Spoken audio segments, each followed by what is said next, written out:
Hello and welcome to another episode of Dingers and Stingers, the only podcast that doesn't come up with witty intros if Dallas isn't here.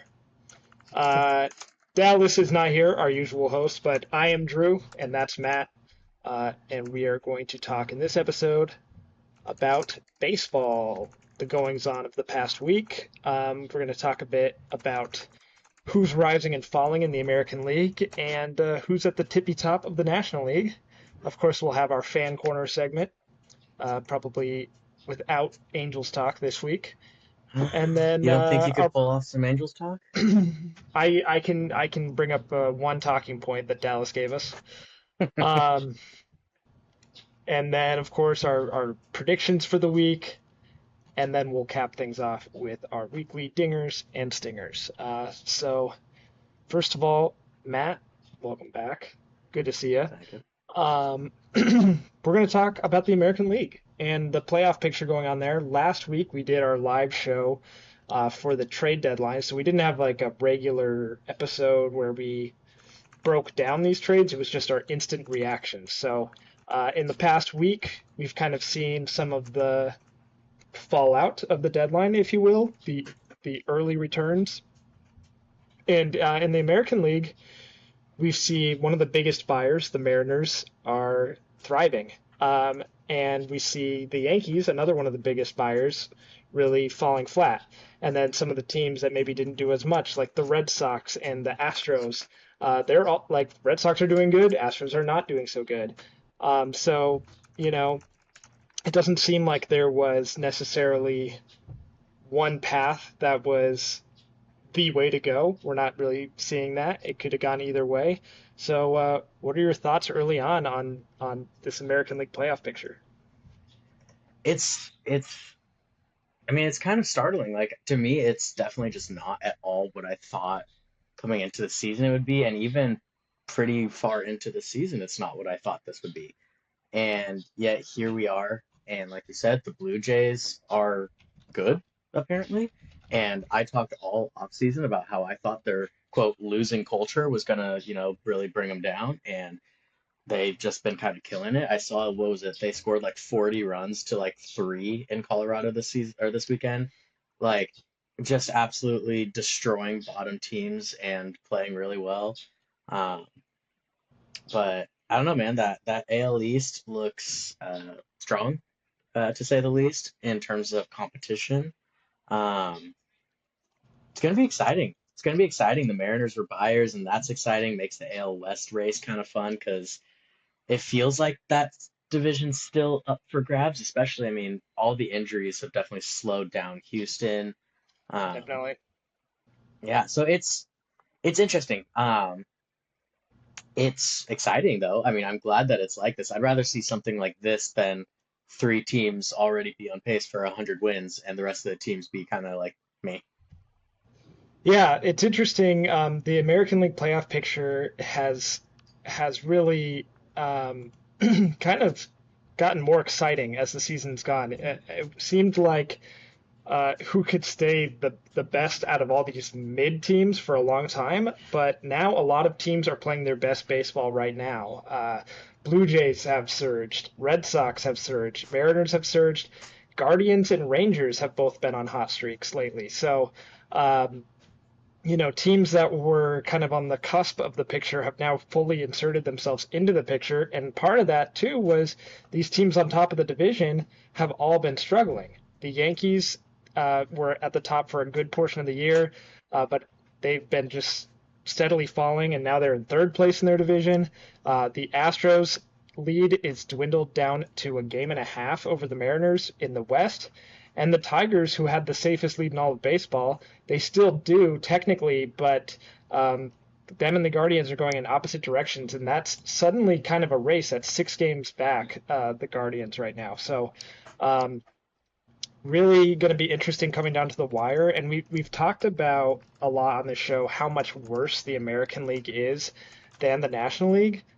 And I think that's still true, like for like the top of the top teams. But as a whole, like the wild card picture in both leagues is around the same amount of wins and losses and stuff. So, um, it'll be interesting to see going into the playoffs. Is it truly just going to be dominated by the National League, or what's going to happen there? But let's get a little more specific. We mentioned the Mariners have been surging, now only a game and a half behind the Astros, and one game behind the Red Sox for the top wild card spot in the American League. They, of course, added two of the biggest bats at the trade deadline in Josh Naylor and Eugenio Suarez. Uh, what do you think about the Mariners team versus the rest of that division right now? Yeah, I was just talking about the Mariners with one of my buddies last night, and it's so hard because it's a team that I like to root for, and they have players that I want to root for, and yet I just have this like awful feeling that potentially this is going to be another heartbreaker because it feels like they've done outside of the first amount of the offseason where they just made like no moves, it feels like they did what everybody wanted them to do, right? Like they were like, you're going to go get a first baseman and a third baseman. Everyone wanted, Suarez. Naylor was arguably the top first baseman, I would argue, at the deadline. Mhm. And they go out and they get both. And they don't even have to give up that many prospects. And it just felt like, oh, this is perfect. It's coming together. The magic is there. And yet, when I watch their games, I never feel overwhelmingly like sold on them. And I watch a lot of them. I will say, we have a Mariners fan who lives here with us, so we have a lot of those games on. And yeah, it just feels like even when they're winning, it doesn't feel like they're winning confidently. Um, and I don't know, it just, I hope they do well. Like, I really do. I like them, but for some reason, I've just got this like weird feeling that it's going to be a heartbreaking exit for them, wherever that is. Yeah, it's interesting because I felt the same way about the Mariners a lot.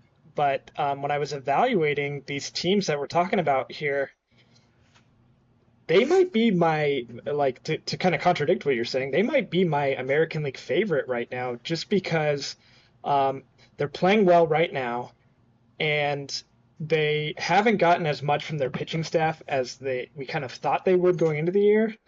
Yeah. And they made the two biggest offensive splashes at the deadline. And so I'm putting all those pieces together, and I just really like the direction it's headed. And Hmm. their pitching not being as great, it's still pitchers that I trust down the stretch, and I would trust in a big game. I would trust throwing out Gilbert or Castillo or Kirby, or even Brian Wu in a big game at this Yeah, I point. mean, Brian Boo's been amazing.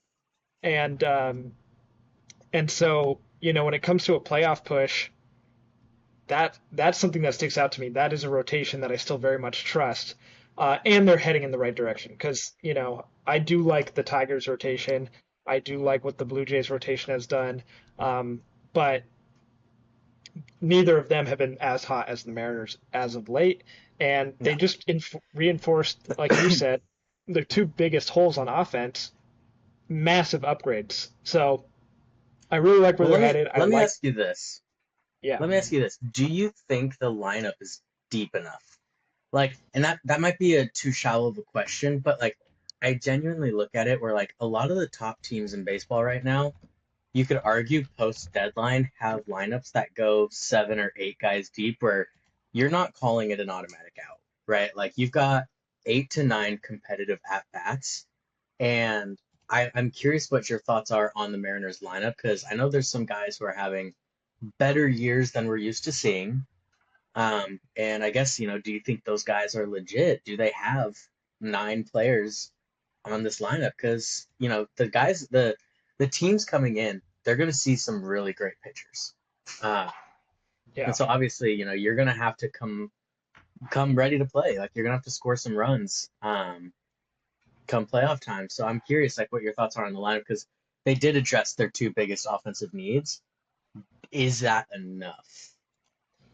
Yeah, I mean it's a fair criticism of this team, but I do think if you compare them to the other American League playoff teams, I mean the Astros, like you mentioned, have a lot of injuries right now.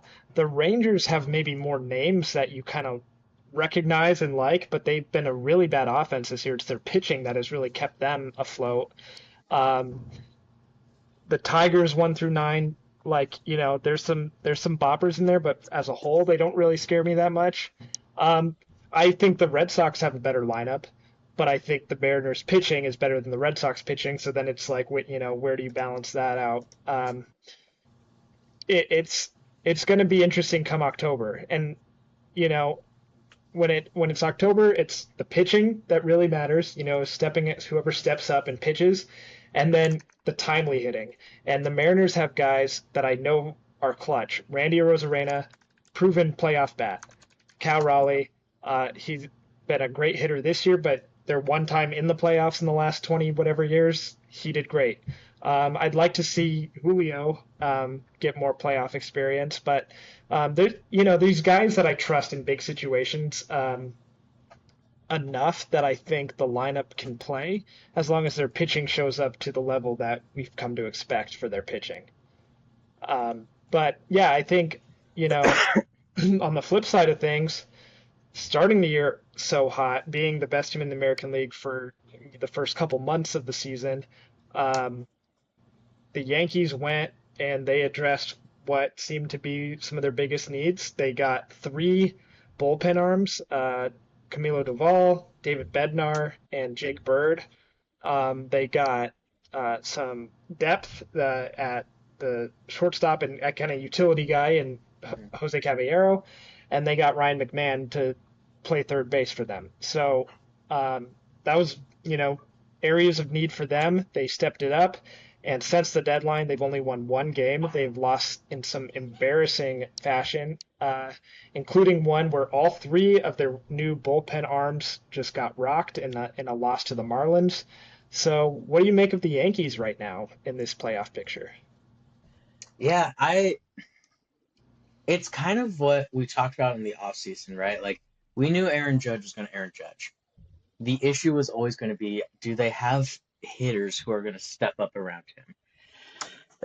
And to an extent, they have. And I think that kind of goes to show how bad this defense has been. Like, they don't play like league standard defense as an entire team, really. And it's cost them. Like, it's you look at these losses that they've had, and every single game is just littered with errors, just littered with errors. And at some point, like, you always like to say, like, you look for improvement. Teams can slump, but when it comes to the end of the year, you want to be kind of riding your momentum into the playoffs. I look at a team like the Yankees, I feel like they've had kind of the same issues for a long time. I would argue they had the same issues last year, and that came to kind of bite them in the ass.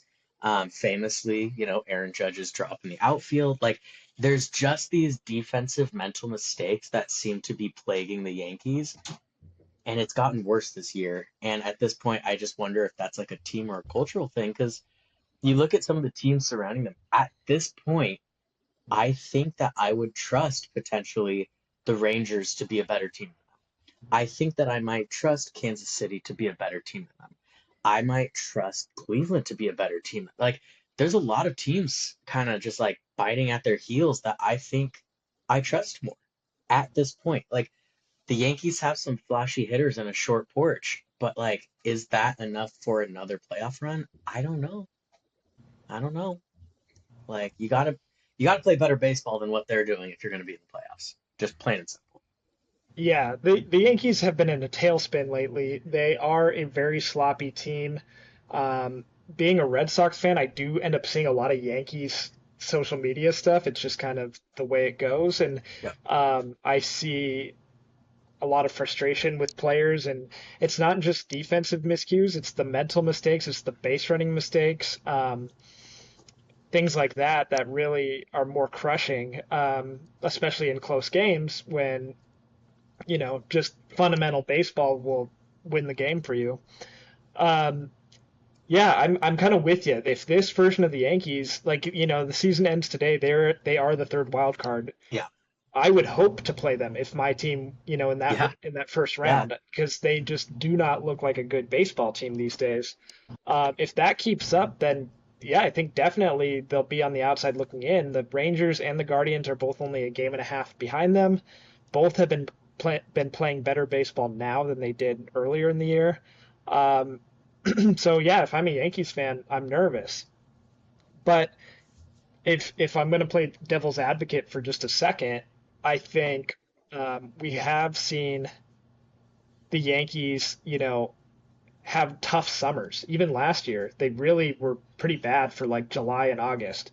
And then they kind of righted the ship in September and rode that momentum through, admittedly, a fairly easy American League, but to the World Series, where they were outclassed by the Dodgers. Um, I think this would be the time to struggle. Yeah. You're still a good ways away from the playoffs. You have time to right the ship. I do like their additions, despite the fact that that first Hmm. game was such a meme, basically. I do like their bullpen a lot better now, and I think their lineup is longer without the absolute black hole production they were getting from third base. So I just kind of fear if it comes down to the wire with these teams, I think the Yankees with their roster should feel a slight edge. It's just a matter of they can get their head on straight and play fundamental baseball. Because it's easy to forget 2023 Yankees were barely over 500 and missed the playoffs. 2024 Yankees had Juan Soto and went to the World Series. 2025 Yankees don't have Juan Soto anymore, and they're playing right now at a rate that doesn't seem like they're one of the better teams. So Yeah. we'll see how that all works out. I think we'll kind of end this American League segment with, where do you think this is going to all land here as we're recording on August 7th? So still, a little under 2 months left in the season. Where do you see the American League playoffs ending up? Yeah, I think genuinely I do see Boston and Seattle hanging on to those last two spots. I could see Boston passing Blue Jays because there's still part of me that's just so skeptical of them. And maybe the Blue Jays fall into that wild card spot. Um, I think Seattle holds on. I think that they're a strong enough team, even though I'm weary. I think they're a strong enough team for sure. And I just look at this last spot. If I had to go right now, gut reaction, this is the team that will win more games in the next, what is it, 50 games that are left or 48 games or whatever that are left. I think I'm going with the Rangers. I, I'm willing to eat my words there, but there's just something about that pitching staff and a team that has, I would argue, underperformed the entire season, finally starting to kind of hit a stride. Like, yeah, you can have a tough summer and then right the ship, but like, there's not a ton of games left to right the ship in. And the Yankees just look sloppy. So I think Cleveland, we kind of know what they are at their best, and I don't know if it's a playoff team. They, borderline, sure, but Texas has a lot of great players. Like, and they haven't been good in a minute, but they were like, Yeah. you know what I mean? And it's not like the Yankees where you look at their numbers home and away and they're just so starkly different. The Rangers can play. Like wherever you put them, they can play. So I think I'm going Rangers for that last spot. Yeah, the Rangers are a scary team if you're in the American League. They do have easily the best run differential of any of the teams outside of the playoff picture at the Hmm. moment.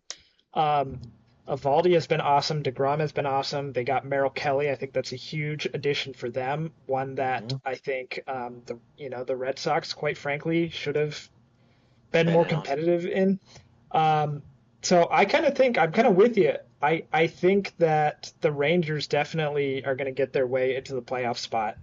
I think the Mariners are going to win their division. I think the Astros just have too many injuries, and they made a big splash for Carlos Correa, and that's kind of fun, and it's a reunion and all that. But this year, he is a downgrade from what Isak Paredes was doing, and Yeah. and he's just replacing him in the lineup. Other than that, they didn't do a ton at the deadline, and so I kind of think the Astros are going in a different direction. And I could see, Astros or Yankees almost like a little coin toss there. Who can stay above water the best? They will be the last wild card team, and I think the Rangers can leapfrog both of them. I think the Red Sox have shown that they're a good enough team to make it, and then I worry about them, and I'll get to them more in fan corner, but I worry about their pitching depth because they've got a couple guys that you really like, and then after that, it's a little scary. So, No. and I think the Tigers will hold on to their division lead and win there. So, I'm not sure who the one seed will be or that this or that, but that's how I see things playing out. So, we'll shift gears to the National League for just a second. We're not going to do the same kind of breakdown of the National League playoff picture, but we are going to talk about uh, currently the best record in baseball. That is the Milwaukee Brewers.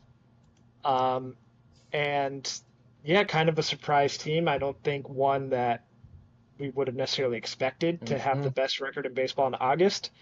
What's been going right for the Brew Crew? I'm so sorry. I'm going to venture away for 1 second because I'm looking at the standings with all the run differentials and everything, and I was like, man, the Brewers have one of the biggest like differentials in the sport, like not just like positive or negative, just one of the biggest. And you just The scroll down to Rockies. the bottom and you see the Rockies number, and I am floored right now. For the fans at home who can't see this, the Milwaukee Brewers have a plus 127. That is the largest positive differential in the league. Their only differential that is bigger appears to be negative 148 for the Nationals. And in close to that is the negative 316 for the Colorado Rockies. And boy, oh boy, is that a crazy number to think about. Um, I saw a tweet today that was I can't remember which the teams that were all listed, but I know the Padres were one, and I know the Blue Jays were Yeah, one, it was and talking about like it's warping the playoffs like picture. yeah, it's like their run differential only against the Rockies is better than their run differential against everyone else. Yep. And for the Padres, that's I don't know how many, like 7 or 8 games, maybe 10. For the Blue Jays, that's for 3 games. So, uh, Yeah, you know, I saw that exact tweet. For the Padres, we are plus 30 against the Rockies, and we are plus 8 against everyone else. yeah, that's just I mean, it's skewing, kind of your perception of these teams, but Yeah, the Mets were you the can, same thing. It was like plus 30 something and then plus like 3. yeah. So I mean, it is kind of you play the teams on your schedule, but that is an interesting It's thing. just So, crazy. Okay, I- Brewers. I'm yeah, shocked. I mean, I'm not shocked in the sense that we even said early in like the off season, like they are kind of just one of those teams that always seems to find a way to be good despite who's on their team. And I kind of was making fun of them along with Padres Twitter for their trade where they sent us Nestor Cortez and one of these switch hitting shortstop prospects who's grading out well in a number of areas. And I was like, oh, dude, we just fleeced them because all we had to give up was like our third string pinch running, left fielder. All he does is lead off for them the very next day and go like 2 or 3 of 6. Like he's awesome. Also, he's awesome. And it's like how the Brewers accomplish this is beyond me. And to see that they are such a good team when it feels like they like who are like they're doing this on the backs of like Andrew Vaughn, yeah, Brandon Lockridge, and Christian Yelich. He's one of my favorite players, but I don't think that this is his doing necessarily. Like I'm sure he's doing well, but like it's just bizarre to see this. Their last 10, they're 9-1. They've won 6 straight, biggest run differential in the sport. They have plus 10 on away games and they're plus 16 at home. Like they are just awesome. And it's bizarre, but I don't know if I can say I'm shocked. It's so much better than I could have even predicted. yeah. The reason it's maybe not 100% shocking is because they are the anti-Yankees in a lot of ways, in that maybe they don't have the names that everyone knows, but they're going to play fundamental baseball. They're going to do the little things right. They're going to steal bases. They're not going to get thrown out. They're going to not, make errors in the field. They're well coached and they're well disciplined, and that they just go out there and play baseball. And I think, more teams would benefit from that kind of mindset. And it's a reason why they've made the playoffs in 7 out of the last 8 years.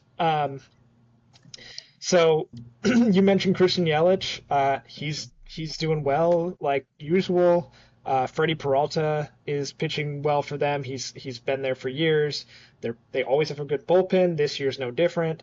But I want to highlight a few guys that are new this year and are really making an impact. Andrew Vaughn, you mentioned him. They got him in kind of like a throwaway change of scenery trade with the White Sox, where he had just been awful for the last several years. 22 games with the Brewers so far. He's already put up 1.3 B-WAR. He's hit 7 home runs with the Brewers. He hit 5 in 48 games with the White Sox. And he has an OPS over 1,000 at 1.146. So he has just been everything White Sox fans would have dreamed of ever since he took off the What's White Sox uniform. what's crazy is I saw a tweet today that was saying, despite his Linsanity run he's on right now, to showcase how bad he was on the White Sox, he's not yet reached 0 WAR on the season. Right. Yeah. And He was it's like, negative oh, 1.8 on the White Sox, and he's positive 1.3 in less than half as many games with the Brewers. Another big reason why the Brewers are doing great is Quinn Priester, who they got in a trade with the Red Sox that was also kind of seen as just a minor move at the time. He has been awesome for them as well. He's made 16 starts. He has a 3.15 ERA for them. He notably shut out the Dodgers for 6 innings with 10 strikeouts a couple weeks ago. So he is pitching very well for them. Also, top prospect who came up, Jacob Mizorowski, who he's on the injured list right now. They don't seem to think it's very serious, but 7 starts, a 2.7 ERA, and the eye-popping number is the 12.69 strikeouts per 9 innings. So he's really getting the swing and miss. He outdueled Paul Skeens in like his third career start or something like that. So he's been well, actually, awesome. And most pitchers do, if you're talking oh swing. yes, yeah, those Pirates bats really seem to go asleep whenever Skeens is on the mound. But the last guy I want to mention is Isaac Collins, another rookie who, there's a lot of big name rookies this year playing Major League Baseball, and he's just quietly been one of the best, especially in the National League. And he's just kind of that classic Brewer archetype where he plays different positions. He doesn't hit for like a ton of home runs, but he gets on base all the time and he plays good defense. And so, in a year where there's not really anyone running away with the award, he could win that National League Rookie of the Year. So, um, Brewers have definitely shown up in a year where we're like, is it going to be the Dodgers? Is it going to be the Phillies? Is it going to be the Braves? We thought they were going to be good. Um, it's the Brewers who have showed up, and they've overtaken the Cubs, who I thought for a long time were the best team in baseball, and they now have let's see, I think it's like a 4 game lead on them. They got exactly 4 games. Yeah, 4 game lead on the Cubs. So, Who I and the also Cubs said are, was the best team. yeah, the Cubs are a really good team that, they've been good all year, and the Brewers just chugging along. Um, how do you feel about them going into a playoff situation? It's hard for me to break like the historical trend because I don't see that they've made any moves that are making them different than they have been. I mean, is it not every year that we see they find their way into the playoffs? They, seemingly on paper overperformed, and all of a sudden they get to playoffs. Maybe they take a series, but it feels like really they never make these deep, deep, deep runs. And I'm curious, if what would be the thing that made that different? Like, what would be on this team that would be different this time? Is it, a lack of competition? Is the NL just more vulnerable now? I don't know, but like, it's hard for me to say that I see them going on a run because they kind of do this most years. It feels like, at least since I've been a fan. Like, it's always just like, oh yeah, there's the Brewers, right there in the playoffs, and they seem to lose to like one of the better wild card teams. Like it's just this weird thing. I don't know. I can't quite put my finger on it. Yeah, no, I think you nailed it. They have made playoffs in 7 of the last 8 years, as I pointed out. The first of those years was 2018. That's the only year that they made it out of their first round, their first matchup. They've got knocked out in the first round every other year since then, except for the one year they missed the playoffs altogether. And I think you're right. This team, while they've never necessarily been the best record in baseball like they are right now, this team is not fundamentally different than those other teams. In fact, I think they've shedded a lot of like what would have pushed them over the top. Willie Adames is no longer here. Corbin Burns is no longer here. I know he hasn't pitched well and then he got hurt and all that, but um, the star power is not there with this team. And I think sometimes in the playoffs, you just need that star power. And we really, Hmm. you see, I think the last time a team won without like a true star player was the Royals in 2015. So, maybe it's an every 10 years type of deal. But I kind of think, unless someone steps up and becomes that true like star player and can do it with the bright lights, I still don't fully trust this team. And Jackson Churio could be that guy. He's on the injured list right now. He's had a solid year, but I don't think he's a star quite yet to that level. But we'll see. I wouldn't want to face him in the first round, but at the same time, if I'm a Brewers fan, I'm nervous. Yeah, no, it's one of those things like you can be, as a Brewers fan, it's like you can definitely be happy with where you're at and what you're doing. I certainly would be. But until they prove otherwise, it really is like, what have you done lately? Because you can be the regular season champions all you want, but look at the NFL. Go ahead and ask Lamar or Josh Allen from Buffalo. Like, ask those teams how they feel about their playoff success.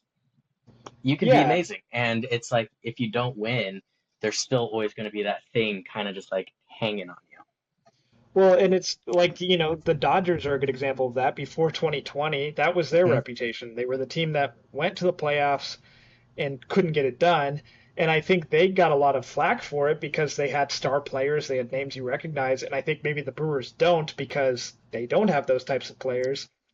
But at a certain point, that reputation is there, and you have to just win to get that off your back. Yeah, it's really the only Um, solution at this point. Yeah, so it'll be interesting to see as we go down the stretch. Let's transition over to our fan corner where we give you an update on our favorite teams. We'll start with Dallas's Angels. His note was they face Scooble tomorrow, so no hitter alert. Yeah, Um, his words, not ours. and what I know about them is they kind of wanted to be buyers at the deadline, didn't really do that much, certainly didn't sell. They're 5 games out of 500. They have a negative 68 run differential, and they are one, two, three, four. Uh, they have five. They'd have to leapfrog 5 teams to be in a playoff spot. So not Could the happen. most optimistic group, but who knows? Um, let's move on down a little further south to San Diego, and let's hear about the Padres right now. Yeah, honestly, I'm feeling great. Like I feel like we're in a really, really, really good spot right now. We have this weird trend where we kind of refuse to make progress on the Dodgers. It's like when they win, we win. When they lose, we lose. Like there's never, really this like push on them. But we have, I believe, 5 games coming up against them in the next 2 weeks. We're 2 games behind them, to my knowledge. So it's there's a good chance, the division here could be decided in this month, just based off of all the NL West, divisional games this month. And so we just came off we won the series against the Diamondbacks, about to play the Red Sox, and then we're back playing more NL West baseball. Um, but overall, I feel good, man. Like we obviously had a very eventful trade deadline. We gave up a lot of players, and we got a lot of players back. And it's a very different looking Padres team. But just based on this series with the Diamondbacks alone, I can say this team looks a lot different in a good way. They look a lot deeper, both in their pitching staff and in their lineup. Guys like Gavin Sheets, who were really good for us at the beginning of the year, barely see the field anymore and are now, able to be brought in as a pinch hitter. Or Tatis was able to finally get like his first real day off where we could just stick a different guy in right field and we end up winning the game anyway. Like, we're able to get some of our guys actual rest days, whereas before, we had Brandon Lockridge and Bryce Johnson and Trenton Brooks coming off the bench. Three guys who you're like, I don't know who that is. And now instead, coming off the bench, we got Jose Iglesias, Gavin Sheets. On some days, Ryan O'Hearn is still coming off the bench. And so it feels different, and we had Ryan O'Hearn come in and take that he got the game tying home run against the Diamondbacks. We had like 3 games right before the deadline where in that exact same situation, we had Trenton Brooks up and it was terrible. Like, we did not win those games and it just felt like, something had to change. Obviously something did, and here we go. And then on top of that, all of a sudden Dylan Cease is looking good again. He's no longer has Martin Maldonado as his pitcher or as his catcher. That was the whole reason we brought in Maldonado, was for Cease. He wanted him. And all of a sudden he looks like the Dylan Cease of old. So I don't know, what actual difference there is. I don't know if Maldonado was the one calling the games or Cease calls his own games. I don't know that detail. But what I know is he's looked good since the deadline, and Michael King is scheduled to return this weekend against the Red Sox. And, we already had such an eventful deadline. And I would argue if we get a return of Dylan Cease and King, and they both look like themselves, those are both as impactful additions as anything else we've added to this team. That's our number one and our number two pitchers. So yeah, we're in a good spot, man. I'm really happy with where we're at, and the team keeps playing with the excitement they bring. I mean, Ramon Laureano looks like he may be the best Padre of all time, and like it's just exciting times down in San Diego right now. Yeah. Yep. Yeah, as you mentioned, we're gonna meet up this weekend, our two Hmm. teams, and see. We're kind of. I'll transition into Red Sox. Uh, we're feeling pretty good too. A week ago I was not happy about the deadline. I'm still not really, but nevertheless, the team's been winning. We swept the Astros and then won 2 out of 3 against the Royals. Um, there's a bit of good news off the field that I will get into in Dingers and Singers. And then, yeah, we've been playing well. It's going to be a tough week this week. We've got, like I mentioned, the Padres that'll be in San Diego. It's tough pitching matchups with Pivetta, King, and Cease for the Padres. Um, and then we go to Houston to play the Astros in Houston. So I know we just swept them and they've been hurt and things like that, but still not necessarily an easy place to play, and an easy team to play. So we'll see what we're made of this week. Um, I think the biggest concern right now is the starting rotation because Garrett Crochet has been awesome this year. He's going to get Cy Young votes. Brian Bayo and Lucas Giolito right behind him have been really good for the last couple months, to the point where I'm not too worried about them. Um, but then it's what comes after that. So it's been a lot of Walker Bueller, who has not been good at all. We traded for Dustin May. He made his first start yesterday. Did not look good at all. Richard Fitz, it has been he's down in the minors right now. He's been up this year. He's looked okay at times, but not really someone you can trust. Kyle Harrison has not yet debuted for us, but he's been working in the minor leagues, and there's been mixed review there. And then Cooper Criswell, who made his first start of the year last Friday and pitched great against the Astros. 7 innings, 1 run ball. I'm not really sure why we don't give him more run, but um, yeah, we'll see how that all plays out. I really think they needed to get someone like a Merrill Kelly at the deadline. They did not do that. They got Dustin May instead. It sounds kind of like the reports I'm hearing. It's like they set their sights on these controllable starting pitchers like Joe Ryan or Sandy Alcantara. And when they failed to do that, they just didn't have enough backup plans ready to go. And, as it happens, none of those controllable starting pitchers were traded. So, I don't necessarily blame them for that, but I do blame them for not having a Plan Bs. contingency in place. But, what like we talked about with the Brewers, all you need to do is keep playing well, and I'll still feel good about the team. So, uh, this weekend, I'm going to predict Red Sox take 1 out of 3. I don't like the pitching matchup on Friday. It's Walker Buehler versus Nick Pivetta. I think their performance this year, mixed with the fact that Nick Pivetta is the type of guy who probably somehow feels slighted by the Red Sox and he's going to shove. Um, and then on Saturday, it's Michael King's return versus Lucas Giolito. I'm going to give that one to the Red Sox in my head because it's King's first start back. Giolito's been pitching great. He's from California, likes the warm weather. And then Sunday, I think it could be a good game, and I think Dylan Cease will outduel Brian Bayo, who has tended to struggle during daytime games. So that's my prediction. Matt, what do you think is going to go down this weekend?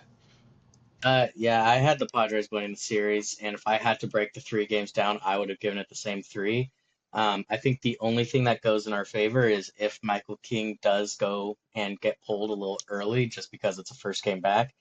The Red Sox will get to experience firsthand the new super pen, who can legitimately go innings 2 through 9 if they needed to. And that's It not like they is had a bad pen before. They were the best pen no, in baseball. no, simply added to it. Mason Miller, outside of his, he gave up a home run and everyone made fun of us. Sure, he looks awesome. Like he looks as advertised. And I saw this guy. They're tweeting about one of our guys, David Morgan.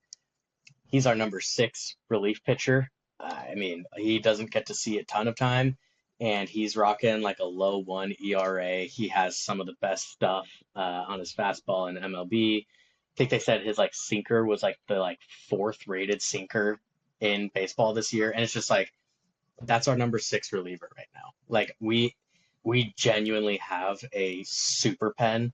Our worst guy is Wandy Peralta and Yuki Matsui, and those are kind of just like our throw-in lefties. So like, if Michael King does get blown up a bit, you guys will get to see the super pen, which I'm very excited to see. A good lineup versus the super pen would be some fun baseball. Yeah, it should be a good series. You're fortunate to avoid Garrett Crochet, I would say. I would certainly agree. But yeah, I think I like the Padres' chances, but I like the Red Sox to stay in the games and give me some level of hope Yeah. that they can hang with the good teams. Yeah, I think Um, there's no way either of us get swept. Someone's winning 2-1. Like, yeah, I think that's fair. All right, let's move on to our regular predictions. Well, I should have looked at this before. Uh, that was Matt's prediction. He had the Padres winning the series versus the Red Sox.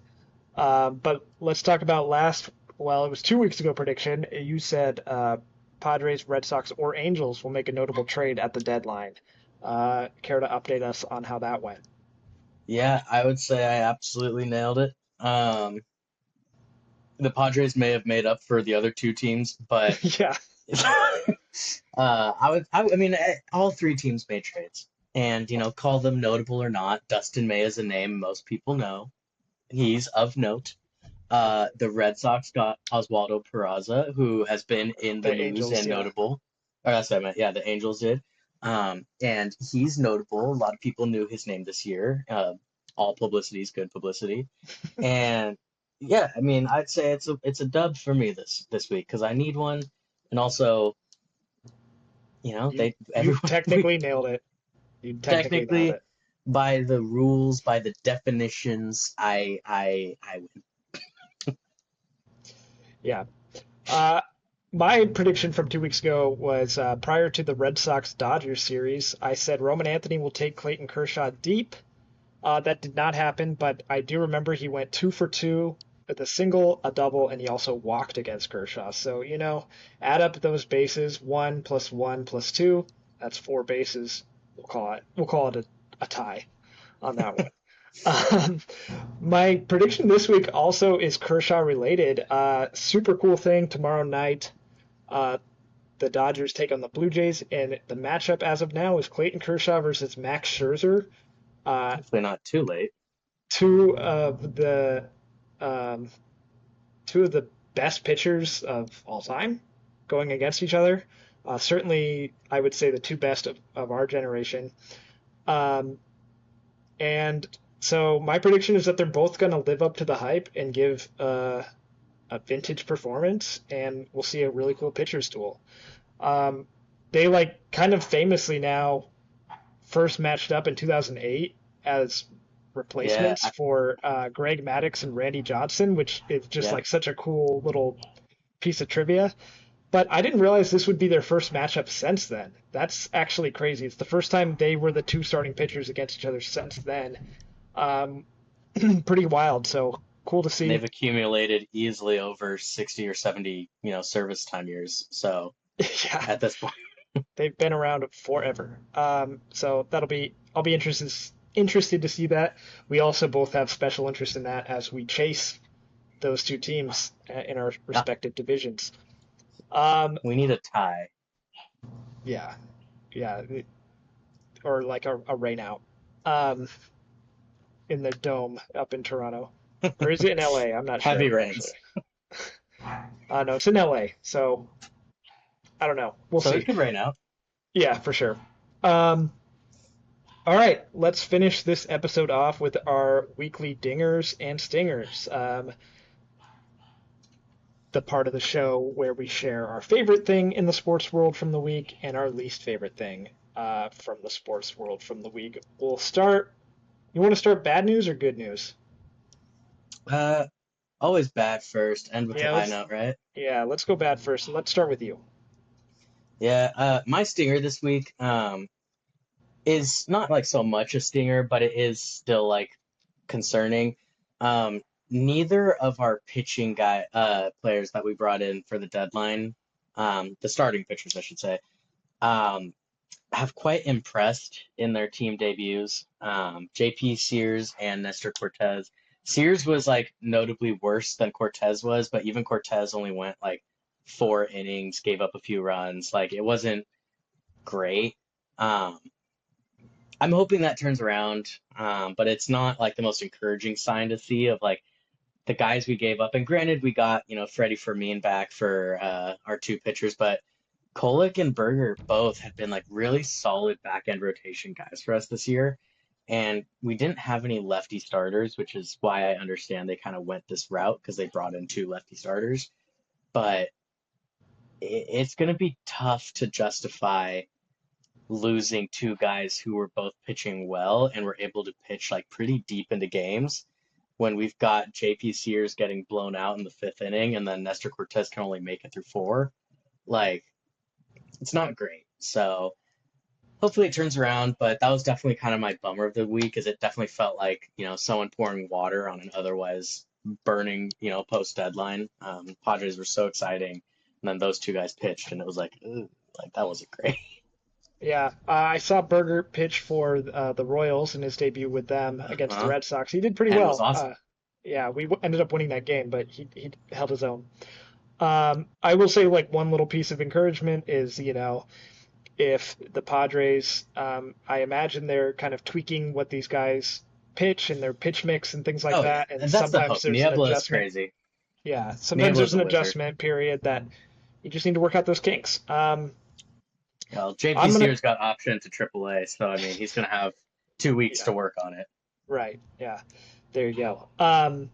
My stinger for the week, my bad news is that ESPN is acquiring NFL Network and Red Zone. ESPN, maybe 20 years ago, this would have been kind of cool, but ESPN has really gone downhill lately. Not a network that I necessarily trust with some of the most important things in sports. Their baseball coverage has been kind of abysmal of late, and now they're taking over NFL Network, which I don't know. I haven't heard much about that because the big deal Disaster. is Red Zone. Red Zone is the program where it's whatever 7 hours commercial free football, moving around to different games when teams are in the red zone. It's a kind of a must watch for fantasy football people, and it's a great product. And I think for now they're maybe not going to mess with it too much, but it makes me worry that I'm going to get a bunch of Pat McAfee all over red zone or whatever else ESPN Chance decides to or throw at it. what's his name? Stephen A. Smith. Yeah, so we'll see. I'm not optimistic about how that's going to go, but that's my stinger. I like NFL having its own thing, and it's a bummer. But on the bright side of things, let's bring it over to your dinger. Yeah, my dinger was actually similar, talking about the ESPN, acquiring NFL Network. They did announce that they're going to be keeping Scott Hanson as the host, at least for now. That is straight from the words of Scott Hanson. Um, so he's obviously a huge part. He's the reason Red Zone is here and a thing and popular. So we at least get to keep him for now. Um, it's definitely, I called it dinger adjacent because like it is silver lining at best to a bad situation. Because like you, I don't trust ESPN at all. Um, and the fact that they're taking over my favorite network, for my favorite sport, that's going to be a little rough. And I saw this thing where they're talking about, NFL has been so like publicly at least against sports gambling, as every commissioner and every owner and everything is supposed to say. And one of the things that people don't realize is in this acquisition, in this contract, the NFL now actually owns 10% of ESPN. And it's like this weird thing, but that means that the NFL is directly has direct ownership of a sports book. Like they themselves now have ownership over a sports book, and that feels like a really slippery slope when we see players who are, getting these long-term suspensions and getting themselves into trouble over sports betting. And a lot of times it's not even based on, betting against themselves or whatever. It's they're just betting on sports. You think about the Calvin Ridley situation, and it's just like the fact that that can happen, and then now the NFL is profiting off of that. It feels bad. So silver lining, Scott Hansen, that's my goat right there. That's my guy. Love him. Glad he's sticking around, but it's a small glimmer of light in an otherwise dark situation. Yeah, absolutely. And so yeah, we'll finish things off with my dinger of the week. And I buried the lead here. This is the biggest Red Sox news of the week. Roman Anthony, our top prospect, turned our second best hitter in the major leagues, has been extended. He got a 8-year, that's basically a 9-year extension, for 130 million base salary, but it could go all the way up to 230 million if he hits different marks. This is just great news for the Red Sox. It's great news for Red Sox fans. You're avoiding the Mookie Betts situation. You're, where Mookie Betts never got a contract extension from the Red Sox. They could never quite agree to one. They kind of waited too long. By then, he was too close to free agency. And then you end up trading him, and he signs with the Dodgers, and he's been really, really good. This is kind of a signal of freeing myself from that trade. The combination of Mookie Betts not being very good this year, mixed with the fact that Roman Anthony is locked up through at least age 30. Not necessarily a Red Sox for life, but we should get a lot of his best production, hopefully. And it's exactly what I think a lot of teams want their teams to do. We have looked at the Braves as kind of a blueprint of this. Despite their recent struggles, they were able to lock up their core players to relatively team-friendly deals.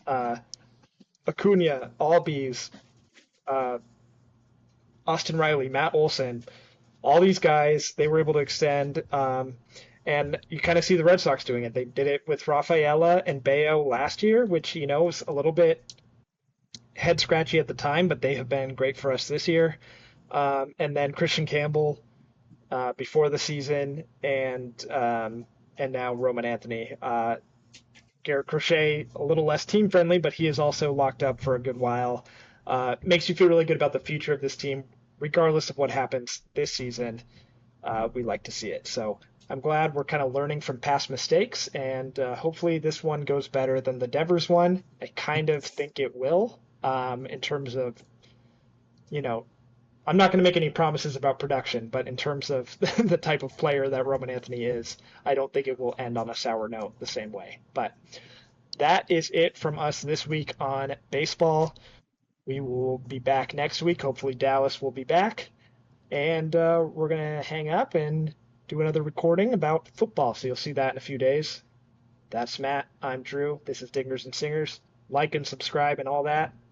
See you next time.